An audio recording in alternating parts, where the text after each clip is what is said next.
Hi, my name is Julia, like Julia with a J. I have too many passions and creating videos is one of them. Welcome to my bi-weekly series where I share my favorite albums and EPs of various genres. I hope you'll find an artist that you'll fall in love with or you're gonna obsess over and binge listen until the day you die. Anyway, this is it. Let's get into it. I want to start with an artist that she's the reason I fell in love with the violin. And that's why I've been wanting to learn the violin since my teens. And now it's a dream come true, finally, after over 10 years of dreaming. So she's one of the most popular violinists out there, Lindseystirling. You probably know her or I've heard of her, basically. She's also a dancer and songwriter. My favorite album from her is by the same name, like Lindseystirling, of 2012. And her most popular songs, Crystallize,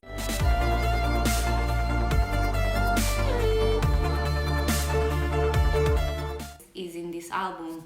And it's thanks to that song that I fell in love with the violin. I know I repeat this in my video a lot, but anyway. She also mixes various genres. She mixes classical with pop, electro, dance, a lot of things. One thing is that I love the style. I love the style she does. It's very unique. She's really brought something maybe not new but fresh to the music, in my opinion. I mean, and she actually got eliminated by America's Got Talent in 2010, and I found this article from the Kennedy Center. I don't know why there's no date, but that's weird. It is hard to believe that Piers Morgan told Lindseystirling the world had no place for a dancing dubstep violinist. But being voted off 2010's America's Got Talent at the quarterfinals turned out to be the best thing that's ever happened to her. Rejection simply strengthened Stirling's resolve to be herself. The same reasons I was told I wouldn't succeed are the reasons people travel hundreds of miles to see me now, she laughs. Because it's different, because it's something you haven't seen before. And that's why rejection is redirection and rejection is a blessing in disguise. And I wonder why most of the people that are eliminated from these contests, music shows and stuff like that, which I don't really enjoy that much anymore. There's something fishy about them, basically. They got very popular, so yeah. That says a lot, right? I also love her music videos, which are very, very entertaining. There's lots of elements in it, like the song elements as well.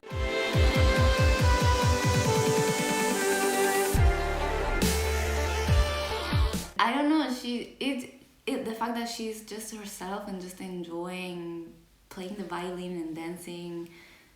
I mean, she's playing lots of concerts now and she's inspiring lots of people, including me. So, yeah, that's what I wanted to say. Yeah. Next artist I want to talk about is MelanieMartinez, which is an American singer and songwriter. She rose to fame in 2012 also because she got eliminated in season 3 of The Voice America. As I said with Lindsay, that says a lot. Anyway, my favorite album from her is Cry Baby from 2015. And one thing I remember specifically about her music videos from this album is that people were a bit wary of that because she included many children-like elements to it, and I could see that. If you know her or have seen her music videos, you can tell that. But one thing she says about the story of this album is that this album tells the story of Cry Baby, a fictionalized version of Melanie. and a representation of her unfortunate childhood and her vulnerable and messed up side. Melanie claims that many of the things that have happened to Crybaby are similar to the things that have happened in her own life, mixed in with fantasy elements, of course. Each song on the track list is titled something childhood related, while the actual message being crossed to the listener carries more adult-like themes and problems. That's why basically this album is very, very close to her. She's basically just putting herself out there, like exposing her whole like privacy in a way, like in an indirect way, because you know she's not really saying what really happened. She's just like translating her childhood into music, into her music videos, into words, into lyrics, right? And that's what I love about this album. Even though it might be a bit controversial with the music videos, but I don't think people really pay attention to that anymore. It's really, really vulnerable from her. It's just like, I have a lot of things to say and my brain cannot really cooperate sometimes. It's just that we need this type of vulnerability, even though it's seen as too much or like just wanting attention, even from other YouTubers when they post like really vulnerable videos and people are like still criticizing them, and I'm like, what the fuck?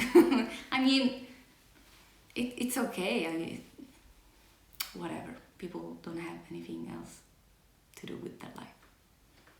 Anyway, I love her style, her like iconic two-colored hair, like that was epic. On your dog faces, everyone thinks that we're perfect. Please don't. As well as like her own unique way of explaining things and just like being herself. And I really haven't listened to her latest songs, but I love the style, very fairy tale like, and I'm just gonna do that. So yeah. Round and around like a horse on a carousel. We go. Next band I want to talk about is blackveilbrides, and actually I listened to their most recent song, Bleeders, and it ignited my love for them again.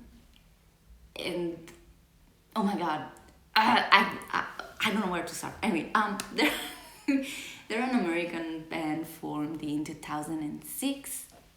They went through a lot of member changes, and actually the meaning of their name, which is very, very interesting, is blackveilbrides is a Roman Catholic term used for when a woman marries into the church and gives up all the pleasures of life to devote her life to God. She is then deemed a black veil bride, sort of similar to a rock band where you have to give up many things in pursuit of what you're passionate about or believe in.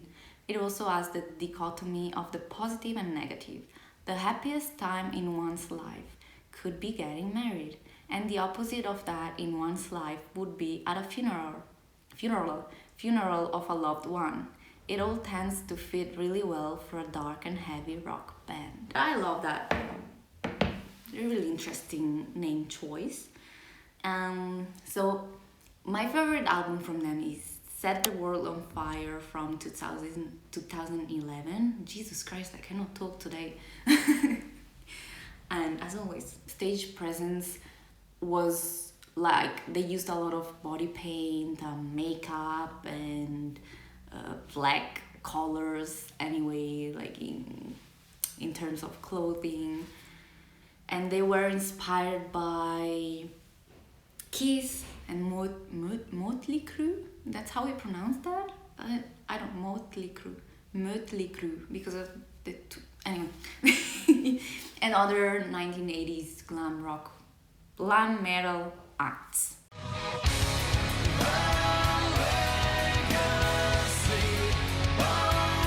Now they're more like, they don't do that more. I also love the Morning EP from 2022. And one thing I really love is that the singer Andy enunciates the words so well, and that doesn't come from everyone. I don't know why, it's just so very well spoken. Like when he sings, I can understand like almost everything he's singing about, even though I've been like learning English for a very long time. But I really appreciate that. Like I don't know, it just enunciates every word so well. Besides when he was doing like the more hardcore-ish style, like Knives and Pens.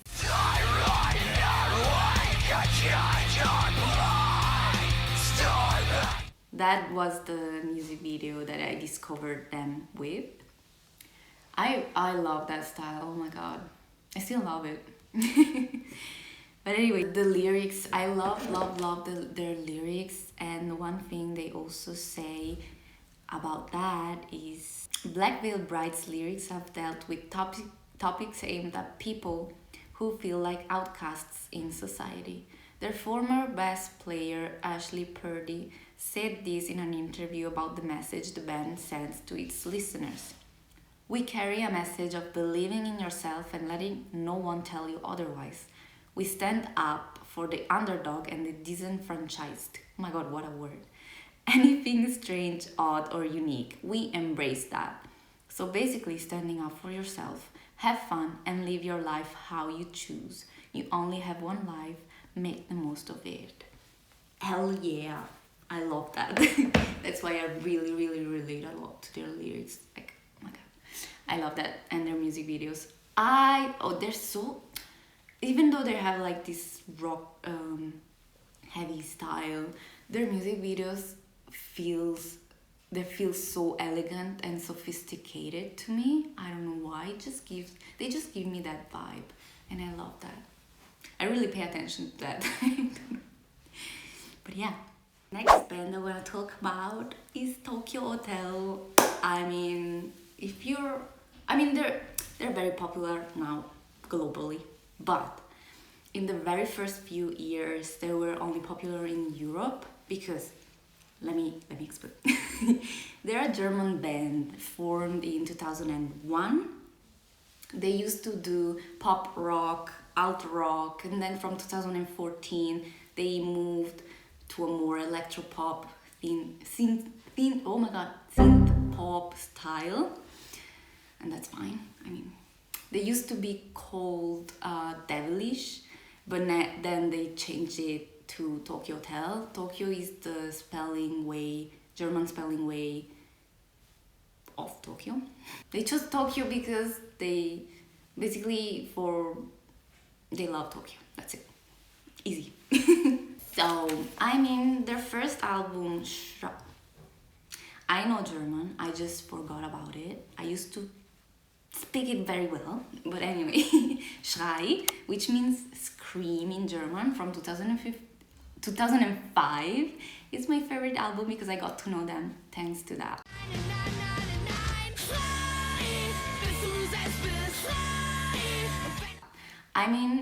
They were on MTV a lot. Their style is what really attracted me to them. And because I was really into this style, like can call it emo style. I don't know if they can be called emo at the beginning of their years, but I was really into like the unconventional music that other people didn't really listen to, or maybe I don't know if they listened to it. I'm talking about like middle school here, was made fun of that. They were making fun of me because of the way I dressed, because I was emo, blah blah blah, and whatever, you know.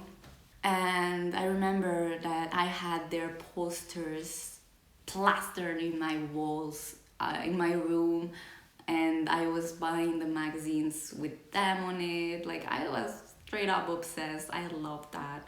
I think their very first albums are like top tier.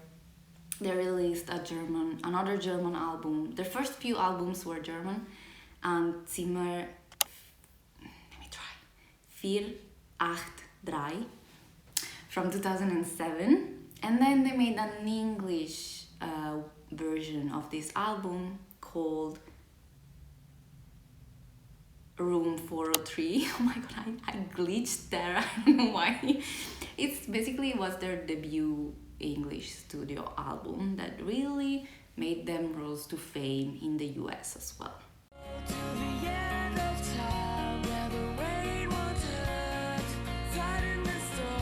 In September 2008, they won their first MTV Music Awards, and that they were the first German band to win an award. So that was really huge at the time. I think I got to know them. Yeah, I got to know them thanks to the song Schrei, and then their song Durch den Monsun.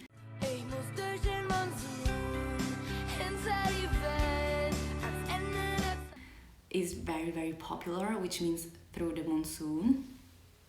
And oh my god, I was playing those songs like on repeat 24/7 basically.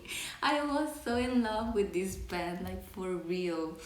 Now they're more into like pop kind of vibe, and I recently started listening to them again because of a YouTuber that talked about them, and I was like, oh my god, let me listen to them again, and it brought back so many memories, good and bad anyway. But yeah, you definitely have bands that are just, even if you don't listen to them anymore, they're just in your heart because they've been part of your life for a long time. So that's what I love. The last band I want to talk about is Måneskin. It's actually pronounced Måneskin. It's not Måneskin, but everyone basically, like most people call them Måneskin. Anyway, it's a Danish word that basically they came up with that thanks to the band member Victoria De Angelis, which she's half Danish, and so they came up with this Måneskin name, which means moonlight in English. I really, really love the uniqueness of each member. They're just straight up themselves. That's what I loved about them. Like, even before being this popular, they used to perform in the streets of Rome, like just basically getting themselves out there, posting videos, and just wishing that someone would find them, I guess. And that's what happened. See them, like they're just like going around tour after tour, just laying all the way. But before this, they performed at X Factor Italy in 2017 with covers and original songs, which is a song that I love by them is Chosen, which is also in their EP Chosen, which is one of my favorite for them. And finally, they were crowned winners at the Eurovision Song Contest in 2021. And from there on, everything is history. Damiano said after winning, he said, "We just want to say to the whole of Europe, the whole world, rock and roll never dies." And hopefully not. It would be a shame, but I don't think so. Anyway, I really, really love their album Teatro dell'Ira, which means Volume 1 from 2021, which means Theater of Wrath, Anger, basically.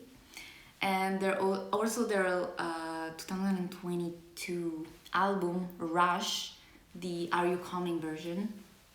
I absolutely adore that. I love their style. I think their songs are all bangers, and they just give you that energy to just be yourself and get out there and dance like nobody is watching, which basically, if you're home dancing by yourself like me, yes, like no one is watching. Unless your neighbors can see inside your house apartment. say to me, you say that I'm too eccentric. I'm crying all my tears and that's fucking pathetic. I remember that when they performed before getting popular, they were very criticized for their style, for how they were basically. I remember that, and they didn't stop at that. They really don't care. They're just here making music and doing their best, and I love that. I love how unfiltered they are, and I don't know, just bring a breath of fresh air. I just enjoy this band very much, their style, their lyrics too. Also, I forgot to mention Zitti e Buoni, which is the song they won with at the Eurovision Song Contest.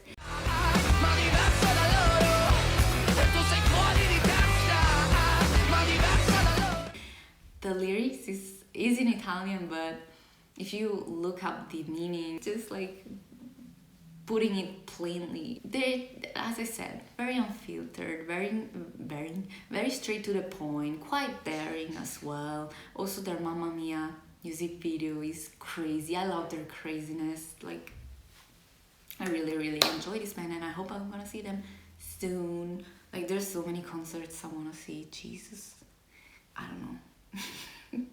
If going to concerts were a job, I would literally take that job.